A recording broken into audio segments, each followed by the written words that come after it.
Engele Baba mungu cheseko kuti mwimbe Sobata Mike Pick up boss tate Kuti yangu inoti kukaka Bano Saka rest in peace ndati rest in rhythm Kuyenda kwako kwaita kunge firimu Simtanzo yanga yane future Mageto yustera sikirwa na teacher Mungu ndakataza kuimbira tuku Asi handingazotazi kuimbira kunduru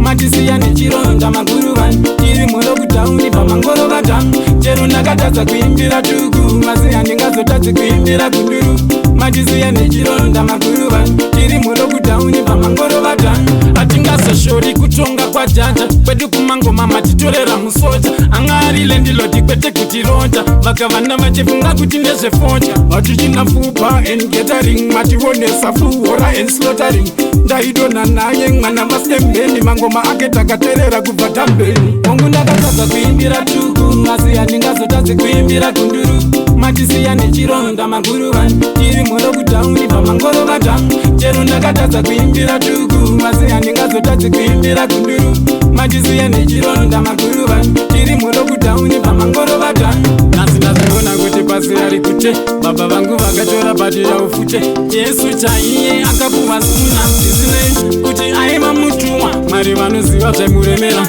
Pakufara pakurwara pakutambura Vange voti mukadzi vake ndiyane chimero But still from Adam chingori chimero Saka rest in peace ndati rest in rhythm Kuyenda kwako kwaita kunge firimu Simtanzo yanga yane future Mageto yustera sikirwa na teacher Chero ndakataza kuimbira tuku Asi handingazotazi kuimbira kunduru Matisiya nechironda maguruvani Tiri mulo kutauni pamangoro vatamu Hatingazoshori kutonga kwa jaja Kwedu kumangoma matitorera musoja Angarile ndiloti kwete kutironja Vakavanda vachifunga kuti ndezvefonja Vatichina fupa and gathering Mativonesa fuhora and slaughtering Ndaidona naye mwana masembeni Mangoma ake takaterera kubva tambeni Mungu ndakataza kuimbira tuku Asi handingazotazi kuimbira kunduru Matisiya nechironda maguruvani Tiri mulo kutauni pamangoro vatamu Chero ndakataza kuimbira tuku Asi handingazotazi kuimbira kunduru Matisiya nechironda maguruvani Tiri mulo kutauni pamangoro vatamu Mungu ndakataza kuimbira tuku Asi handingazotazi kuimbira kunduru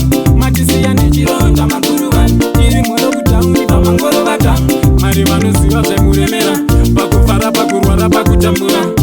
Matisiya nechironda maguruvani Tiri mulo kutauni pamangoro vatamu Mungu ndakataza kuimbira tuku Asi handingazotazi kuimbira kunduru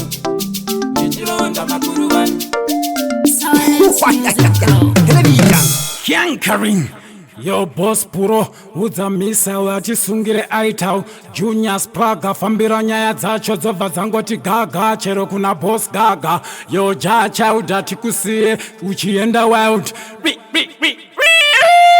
walirano sedise wanyaskadati aka machine gun buti yangu inoti gugaga banosara vati rabada yo RIP Makuruwani.